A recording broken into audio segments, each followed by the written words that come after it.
Save किया था ना? मैं सिर्फ इसलिए गया था क्योंकि उसने मुझे कॉल किया, that's it. But listen तो.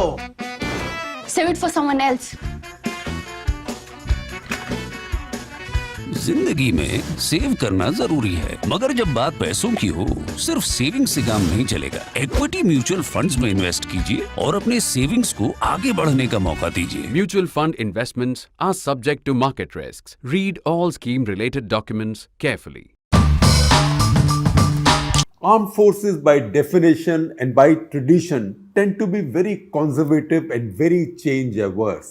And change, if at all, is brought about in the armed forces, particularly in large armed forces like India's. Then that takes place, change comes into being very slowly, serendipitously. It takes time. You try a little bit, you do a little trial, learn from the trial, then check out where you erred, and then you go on. So armed forces, by and large, are quite hidebound. They do not like sudden changes. But what's happened now is, for many years, a debate has been gone on in India for almost 50 years now about the future shape and size of India's armed forces. So Modi government today announced the Agnipath scheme. Agnipath scheme, which will train a bunch of people every year on a short tour of duty to the armed forces, Army, Navy, Air Force, a 4-year tour of duty. So there is no confusion about whether it's 3 years or 5 years or 3 years or 5 years, which means 3 years and 5 years. That means two categories. There is only one category. All Agniveers will be recruited between the age of 17 and a half years to 21 years. And they will serve 4 years maximum, which means the maximum age at which an Agniveer would go back to society, having spent 4 years in the army or Army, Navy, Air Force, will be 25. It could be as young as 21 and a half if the person is recruited at 17 and a half. It's open to men as well as women.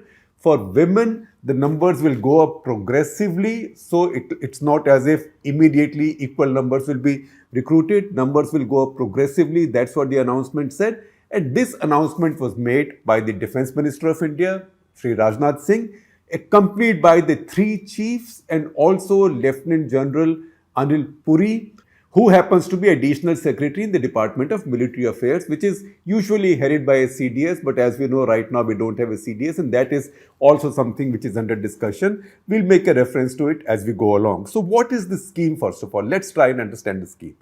Basic figures: 17 and a half to 21 years of age, 4 years of service.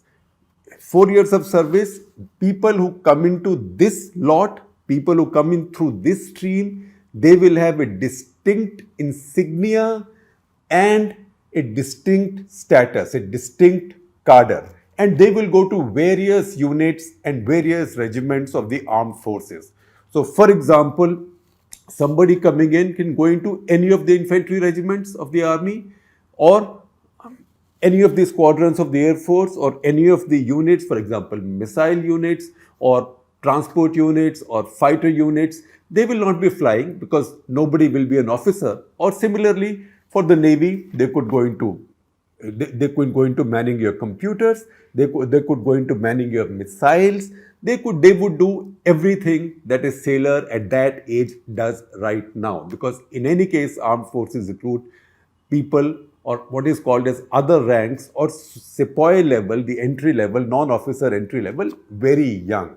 So they will do everything that those young soldiers are doing right now.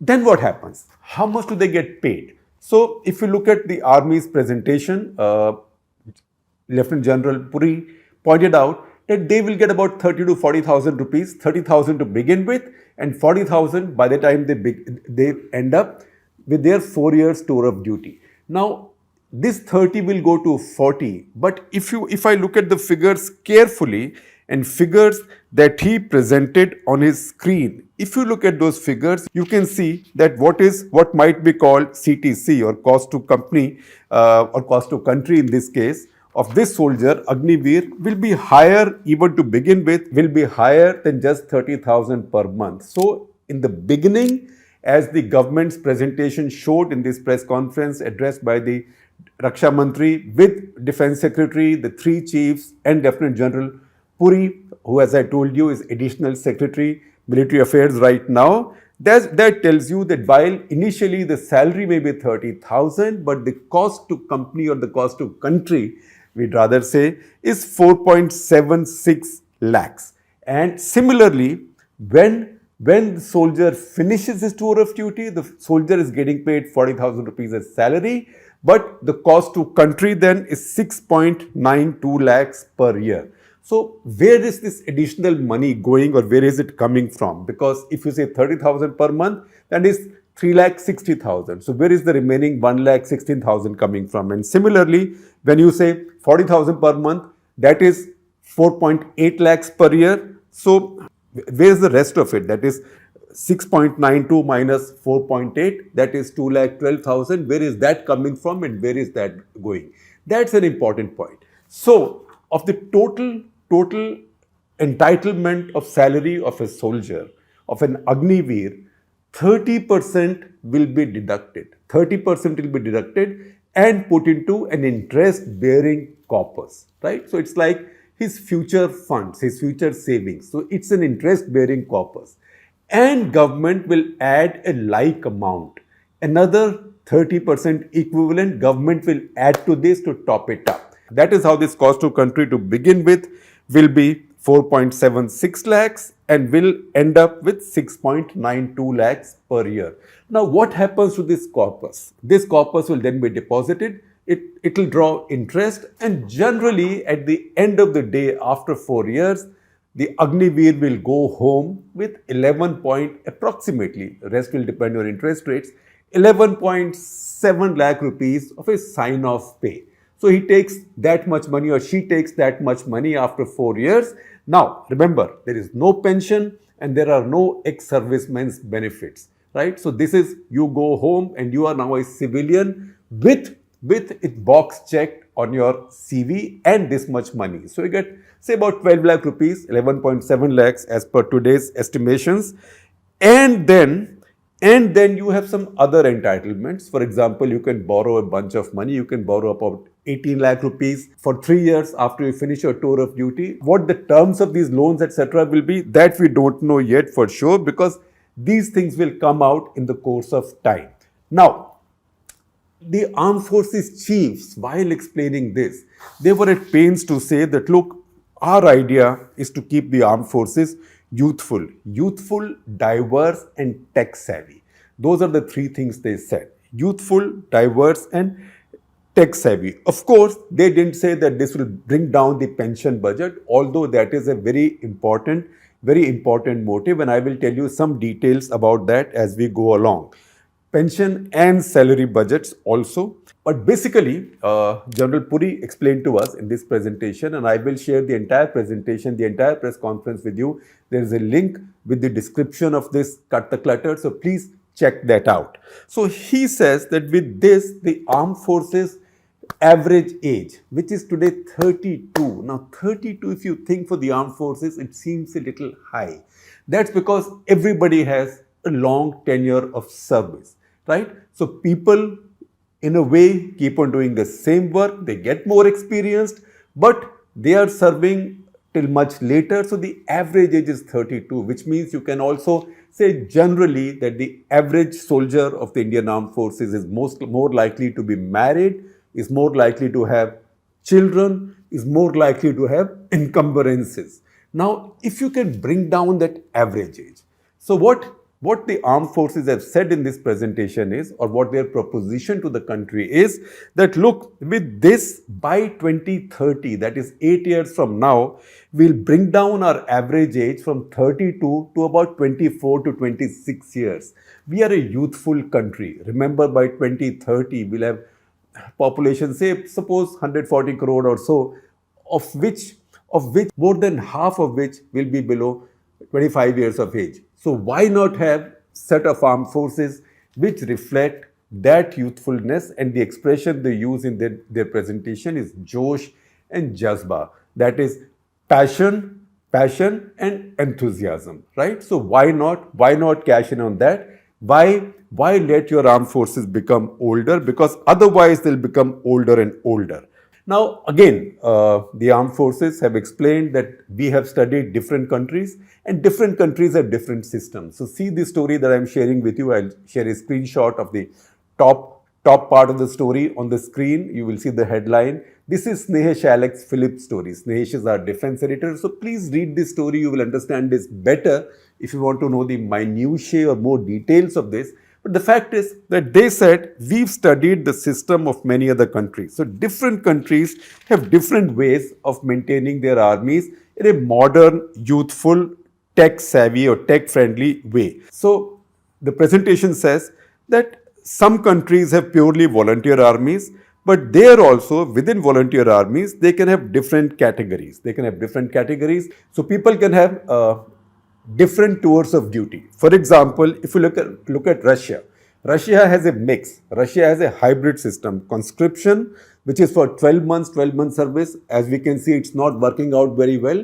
Russian armies so far have done very poorly, and while they might be making some progress in the Donbas region right now, it's a grinding, slow progress. It's not a military superpower crushing a tiny military. They are suffering heavy casualties, and so far, again, the early lessons that the Russian generals have also learned is that their conscripted troops or their poorly trained troops are performing very badly. Nevertheless, Russians have a conscription system, 12 months, so they have regular soldiers who serve full tenure, and many others who are conscripted, which means they have effectively forced to join the army, who serve for 12 months. So Israel also has a subscription system. Apologies, not subscription, conscription.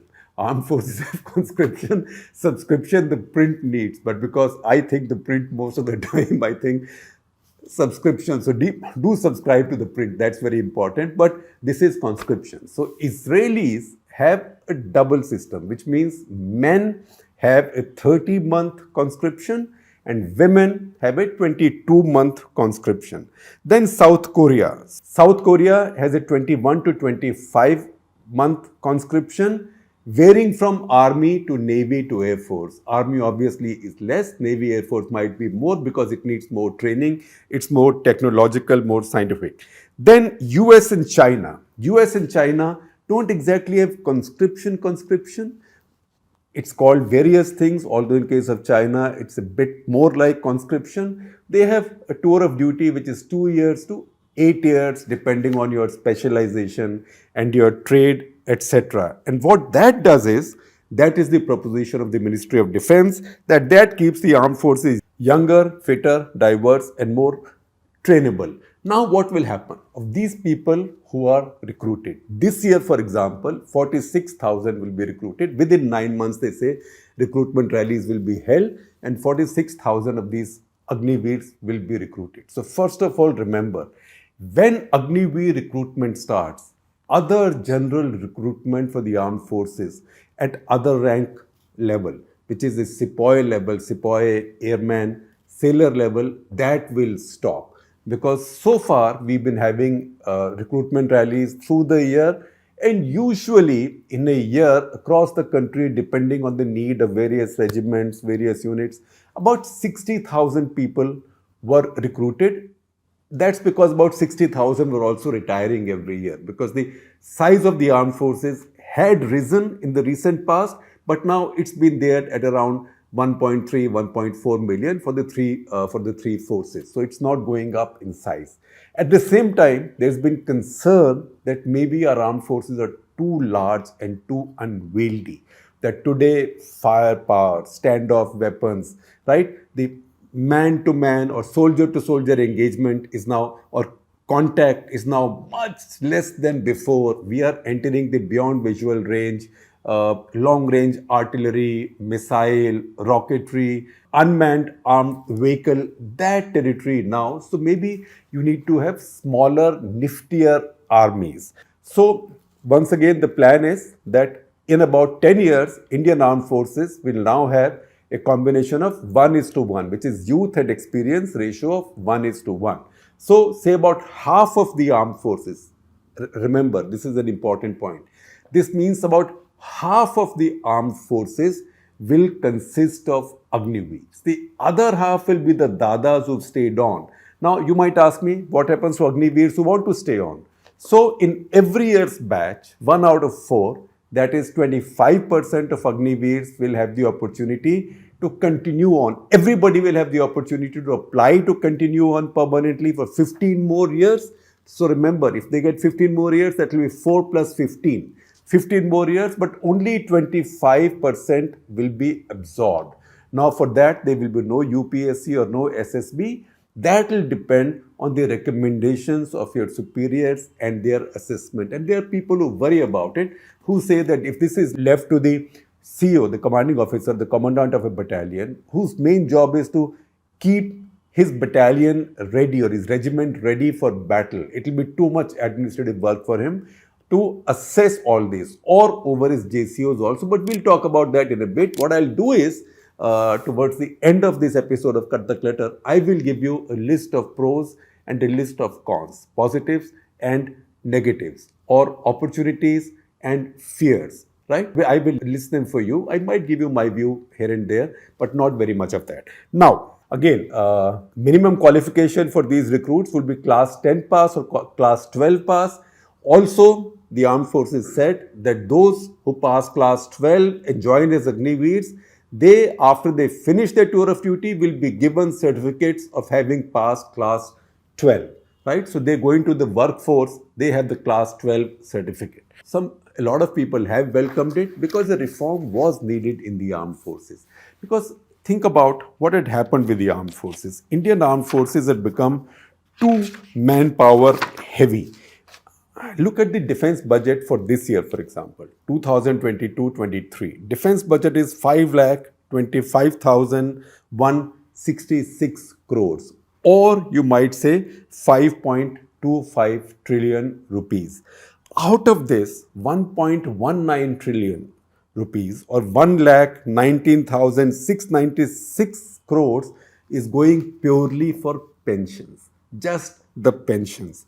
Then you look at the salaries. Salary bill is about the same as pensions. In fact, until last year, pension bill was higher than salaries. This year, it might be a little less than salaries. Then there is other revenue expenditure. So what is revenue expenditure? Revenue expenditure is maintenance, right? It's food. It's all kinds of consumables that the armed forces use.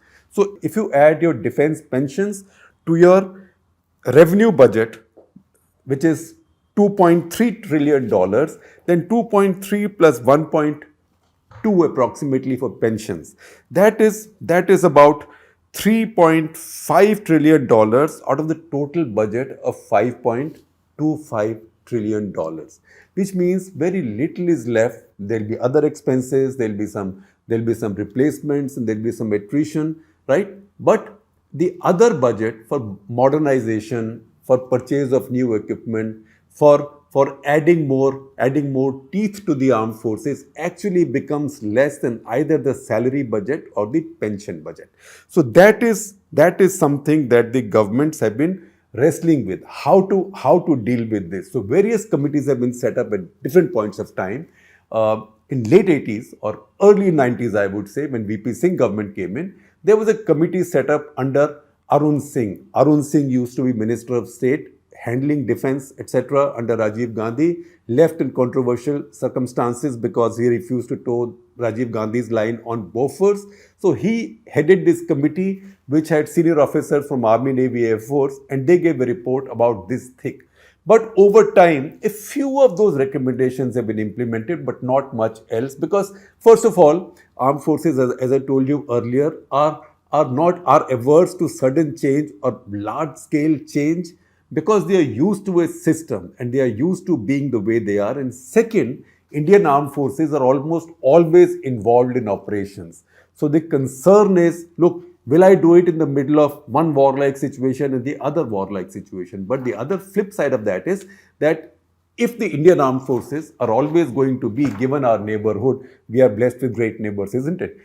Given our neighborhood, if we continue to move from one warlike situation to another warlike situation, does it mean we'll never modernize our armed forces. So that is what is happening right now. Now there are concerns on this, and I will list those concerns for you. I will also read out to you some quotes from some of the stronger critics of the scheme, and these are all respected senior veterans. So we have, for example, Lieutenant General Vinod Bhatia, who's a very respected veteran, who says, he tweeted, he says, and I quote, "This is death knell for armed forces, tour of duty not tested, no pilot project, straight implementation will also lead to militarization of society. Nearly 40,000 rejected and dejected, jobless, semi-trained ex-Agniveers will go back to their villages. This is not a good idea. No one will gain." There is also an article by Lieutenant General P.R. Shankar, who is a former director of artillery. Now, artillery is very key to armed forces these days, modern warfare, as we are seeing in Ukraine right now, between Ukraine and Russia. So Lieutenant General P.R. Shankar, he wrote, and it's a longish quote, so I will break it down. He says, "Tour of duty is an exercise being undertaken without adequate staff or capacity, in order to create which the teeth have to be knocked off," which means he thinks that there will be a sacrifice of the armed forces firepower or their ability to fight, for which, to achieve it, in order to create which the teeth have to be knocked off. Then the not so well trained tourist, he uses the word tourist, then the not so well trained tourist will be part of a subunit in which there is a rat race for retention with no bonding or junior leadership. What he means is that by the fourth year, everybody will be in a rat race, that only one out of four of us will get permanent absorption. So why not it be me? Why should it be the next guy? So instead of bonding, they will have this rivalry and they'll have chamchagiri and usual malaise of sort of Indian system or any system, very pronounced in our system, that will come in. That's his fear. Then he says, quote, "This soldier will be expected to man BrahMos, Pinakas and Vajra weapons." He's an artilleryman, he's a gunner, so he's talking about artillery systems. He says, "This soldier will be expected to man BrahMos, Pinakas and Vajra weapon systems, which he cannot handle, and defend his position from marauding Pakistani and Chinese troops.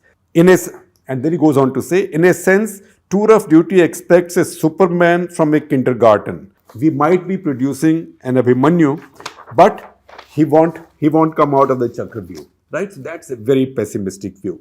Now, as I told you earlier, I will list out for you some positives and negatives, pros and cons, some promises and also some fears. So, first of all, pros or positives or promises. Number one, it will keep the army younger. Most certainly it will. Number two, it will make the army smaller. Now that is not something that the government will say because it's not politically correct to say, but the fact is over time this will make the army smaller. Because if you've been recruiting 60,000 every year and now you recruit about 46,000 this year and about 40,000 because there's a limit to how many can be trained. And chances are that as we go ahead, because this training will be 6 months, unlike 1 year or 11 months for regular recruits, that's been the system in the past. Maybe in a year, 2 batches will be taken because India, in any case, any armed forces have limited training capacity and a limited number of trainers. So fewer people will be recruited. Even if 60,000 are recruited, only 1/4 of them will stay back in the armed forces 4 years hence. So today, if you go by Indian Armed Forces existing strength, or what is called as sanctioned strength, Indian Armed Forces today have a shortfall of about 1,30,000. So that will not be filled up like this. In fact, over time, what is today's shortfall will then become part of a reality.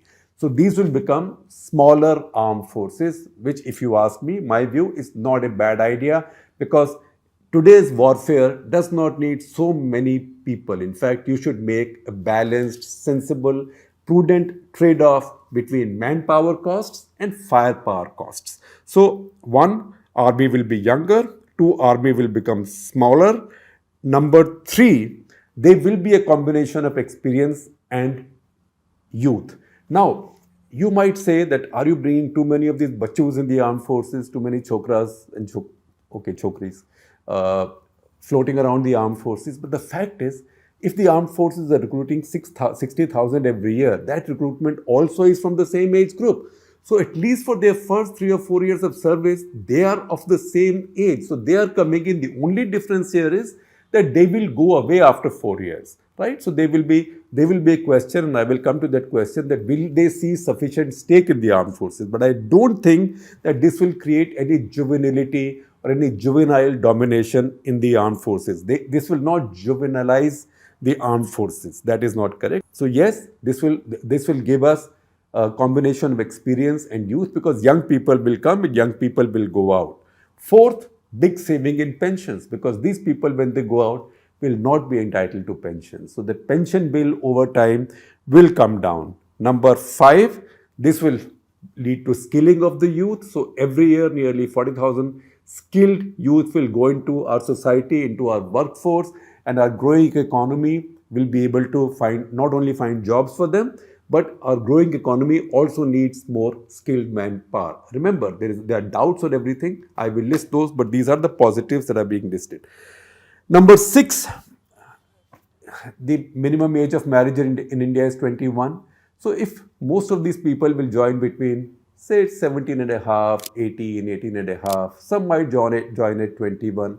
So very few during their 4-year tour of duty, very few will have the time or the age to get married, which means these soldiers will be unencumbered by families. I am not saying family is a bad thing, family is a wonderful thing, but these young soldiers will not be encumbered by family worries. Also, going ahead, there is a material benefit which obviously budget makers like, which is that because they will not have ex-serviceman status, even after they raise a family, etc., they will not get medical benefits, etc. So they will not be already struggling armed forces systems. Next point, 7th point, they will be more tech aware, because every year younger people will come in, new people will come in, and younger generations, newer generations will be more aware of technology and science. So they'll be more trainable in modern warfare with modern systems. And finally, this would lead to creating classless units in Indian Army, because right now Indian Army is still set, or Indian armed forces are still set, particularly the army, on the old colonial pattern, which is class-based regiments or caste-based regiments, because these Agniveers will be distributed everywhere. Ultimately, they will create a kind of a homogenization of the armed forces. Some of this has happened with some units. For example, if you look at the guards, grenadiers, etc. But even there is an old traditions. One might be an Ahir battalion, one might be a Jat battalion, etc., etc. But in this case, a lot more mixing will take place. That is seen as a more modern approach to building an army. Now, negatives. There are strong negatives that are coming up from the critics of this. About as many. So I'm listing as many negatives as positive. Number 1, that these will be tourists. These will be tourists. They are coming for sightseeing. They will never commit to the profession of soldiering. That's 1. 2, obviously, because they are tourists, they will have poor discipline. And particularly because the training time is reduced, they'll be poorly trained, poorly disciplined, with poor commitment. Third point, that this will lead to 2 classes of soldiers. One, regular soldiers, and second is Agniveers who will be coming in and out. Obviously, my counter to that would be that those 2 classes still exist, because new people come in, so there are seniors and juniors in the same rank. So they may all be sepoys or jawans or other ranks right now. But the fact is that there everybody knows that I will serve this much tenure, long tenure, and then get a pension. In this case, youngsters know that 3 out of the 4 of us will go home after 4 years. Next, this will result in a militarization of society, which means when these people go out, they may not find jobs, they may be frustrated, angry. So they've already been trained to use weapons, they'll go into a rural milieu, and if the economy is not booming, they will become a security nightmare, right? And then there's also a lot of stuff floating on veterans groups saying, what will they become? Security officers means bouncers or security guards, etc., etc. So that doubt is there. Next, that bonding and team spirit will not be there because these people are going out in 4 years. So in 4 years, what kind of bonding and team spirit you have? Particularly when by the second or third year, you will already be in a cutthroat competition for that 1 in 4 chance of staying on in the armed forces. Then that this will cause a home guardization of the armed forces. So the senior people, etc., will look at these guys as poorly trained soldiers, as kind of part civilians who have walked into the armed forces. So they'll be treated as home guards. Just as it happens in the IS, etc., a distinction arises between direct recruits and promotees. Right? So similarly, something like this might develop about these people also in the armed forces. What kind of stakes will they have? If the guy knows that I'm leaving in 4 years, right? Then if that guy is sent into battle where the soldier may lose his or her job, right? Armed forces run on the respect for order. So how persuaded will be that soldier with limited stakes to put his life on the line or not question an order, because armed forces are built around the idea of never questioning an order. Then the appraisal process of these Agniveer troops might lead to chamchagiri or might lead to favoritism, etc. and other such complicated problems. Next, it will increase the CEO's administrative work. It will also increase the JCO's administrative work, and this will take them away from keeping their units operations ready or battle ready. And finally, the objection from the most conservative, traditional people in the armed forces. We might say that you're creating classless, casteless armed forces now, or units now, but is that a good thing? Because small unit cohesion in the Indian armed forces comes from their class and caste composition. So have you thought about this, or are you now deciding this in a hurry? So the concern there is, and I will share that concern a bit, is that Modi government does tend to act like somebody who jumps from a plane without checking the parachute, right? Because they take a good idea, they see something as a good idea, then they don't have the patience to work it out for a long time. So there's an article I'll share with you by Lieutenant General Prakash Menon, who wrote for us, who said, look, it's a good idea, but do a trial first, do a test bed first. You can't just jump into it. But Modi government doesn't work like that. They want to do it all together. Now, we've seen already that they announced the CDS position, and now the last CDS passed away, unfortunately, more than 6 months back, but a new CDS has not been appointed because, learning from the experience of the first position, Modi government is again fine-tuning that position. Modi government likes to learn while on the run, which is what they've done in this case.